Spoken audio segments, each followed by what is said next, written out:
La, la, la, la, la, la, la, Mamá. la. Hola, hijo. Hola, tengo una tarea. ¿De qué se trata tu tarea? Tengo que saber sobre el postracionalismo. Ah, pero perfecto. Yo tengo un video. Mira, vamos a verlo.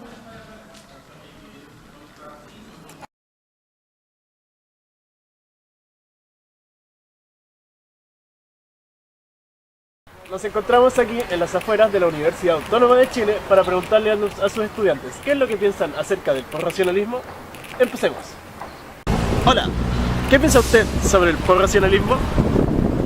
Es un nuevo paradigma en la psicología, parece, que deja de lado el racionalismo puro.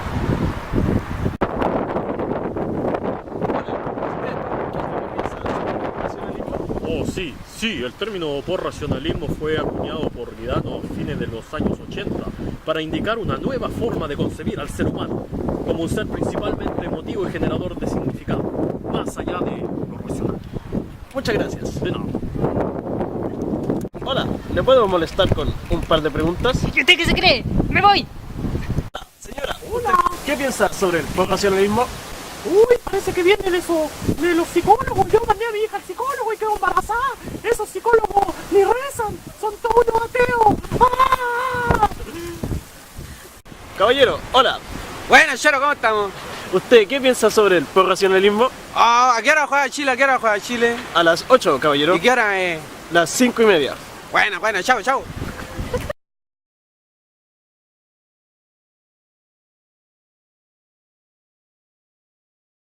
Buenas tardes. En esta entrevista conversaremos con Vittorio Guidano, un famoso psicólogo conductista que se especializa en el área del postracionalismo y en la terapia postracionalista. Estamos muy contentos por esta visita, una visita internacional. Vittorio Guidano, que nos presenta la terapia postracionalista. La siguiente entrevista será en castellano para la comprensión del público. Señor Guidano, para empezar, ¿bajo qué contexto surge esta corriente postracionalista? ¿Qué le impulsa a surgir? Bueno, estoy muy agradecido de esta invitación. Bueno, esta corriente nace bajo un concepto de posmodernidad, como una forma de entender el mundo, lo que va más allá de la cultura y la historia del ser humano, en un contexto donde se genera un quiebre filosófico que dio paso a una terapia postracionalista, donde según autores se habla de la evolución y vista filosófica de distintos aspectos de la modernidad, como el arte y la literatura. Es aquí donde se hace un paralelo entre el hombre moderno, que sería racionalista, y el hombre postmoderno, que sería postracionalista.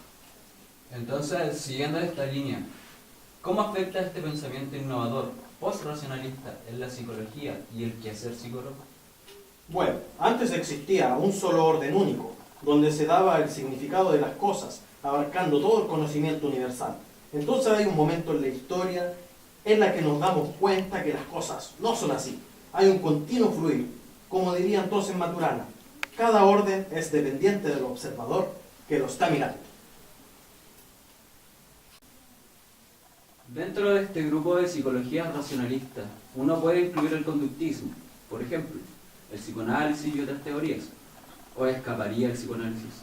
Bueno, uno le puede dar el enfoque epistemológico que el autor quiera, pero el psicoanálisis tiene un enfoque empirista como epistemología, y el enfoque empirista se funda en que existe un orden unívoco, un orden donde ya están comprendidos todos los significados de las cosas, y eso se ve en la manera en la cual se desarrolla la práctica clínica.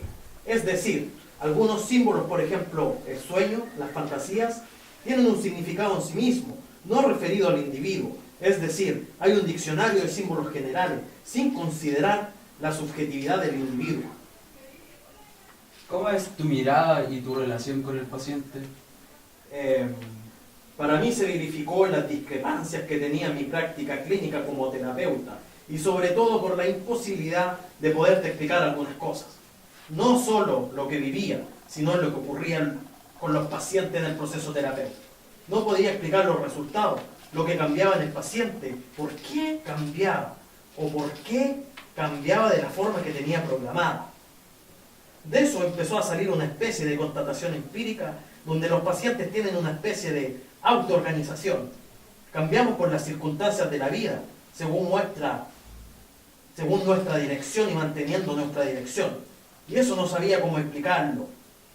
Hubo todo un periodo que percibía cosas empíricamente, pero no tenía ninguna respuesta.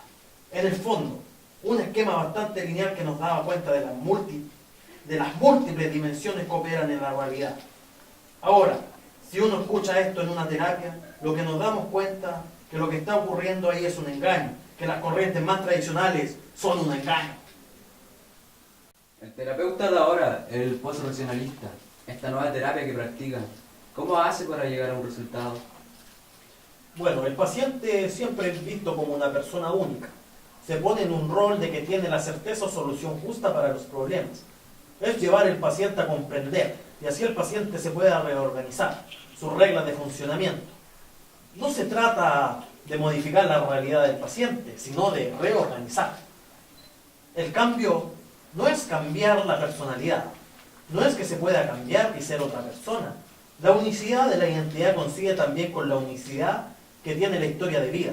Cada historia de vida es única y no se puede borrar algo así. Puede ser organizada por el paciente cuando éste pueda conocer cuáles son los mecanismos, la regla con la cual él se construye una experiencia del mundo y un sentido de sí mismo. Cuando él empiece a manejar esto, tiene también la posibilidad de reorganizarse y hacer consistente la experiencia. La diferencia es que lo haga el paciente. Los cambios más grandes ocurren en el terapeuta, ya que las teorías que se usan no son del interés del paciente. El cambio parece muy simple, pero la consecuencia es muy grande. El paciente debe ponerse como el terapeuta, que él tiene la certeza. Ponerse como observador es ponerse fuera del proceso. Hay que dejar esta posición y darse cuenta de que el terapeuta es parte integrante del proceso. Cómo el paciente cambia afecta también al terapeuta. Lo han intentado ya los psicoanalistas, que se analizan a sí mismos, o a las sensaciones de psicoterapia. ¿Trabajarse a sí mismo como terapeuta? La gente lo hizo de forma muy rígida. Se pone fuera del escenario terapéutico. El paciente recurre mucho al terapeuta, y en este enfoque no sucede. Diferentes contextos terapéuticos producen emociones muy diferentes. En este caso, el paciente generalmente no necesita mucho más apoyo luego de la terapia. ¿Y cómo lo hace usted, señor Guiano, para combatir la depresión? ¿Usted está de acuerdo con el uso de fármacos? Yo me ocupo desde la ruta interior, que la persona se reorganice. Encuentro incompatible el uso de fármacos. En algunas situaciones son incompatibles los fármacos. Tienen un efecto opuesto a lo que uno logró tener. Me refiero a los trastornos psicóticos. Si uno logra organizar la estructura de un delirio, y si el paciente toma neurolépticos, este fármaco desorganiza el pensamiento. Es muy difícil volver a organizar lo que el fármaco está desintegrando. En la depresión, por ejemplo, todo se presenta a ti como el que tienes una enfermedad somática, física. Pero depresión no tiene nada que ver con el ser humano que es él. Si uno le da un fármaco, tú estás confirmando esta visión de que la persona sí está depresiva. Y no pueden más, no hacen un trabajo de reconstrucción. Yo creo que se puede tratar esto de una manera psicoterapéutica sin una pastilla. Se puede trabajar con esto. Algo de este momento está elaborando para sentirte consistente con tu historia. Algo que se refiere a la persona y con instaurar la relación contigo. Se puede reconstruir. Cómo la depresión funciona en su continuidad, se puede reordenar a su experiencia.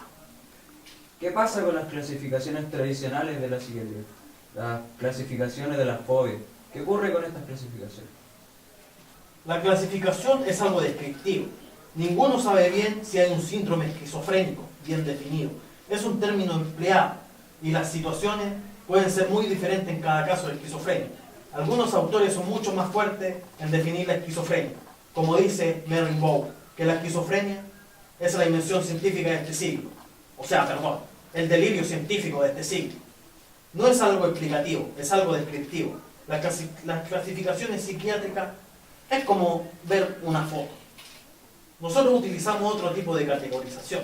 Nuestro intento fue llegar a una psicopatología procesual evolutiva.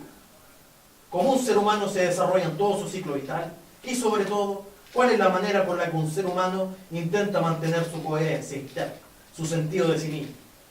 Y en esto de intentar mantener una coherencia interna, ver dónde se crean las discrepancias.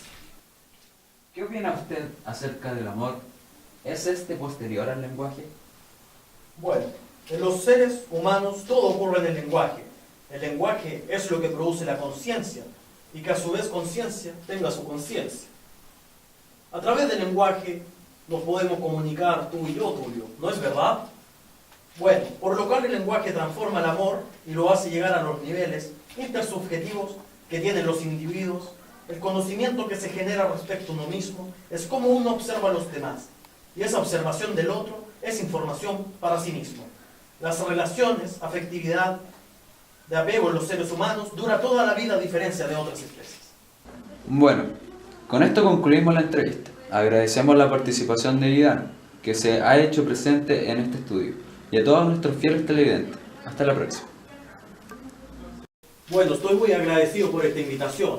Muchas gracias por invitarme a este canal de televisión. Adiós.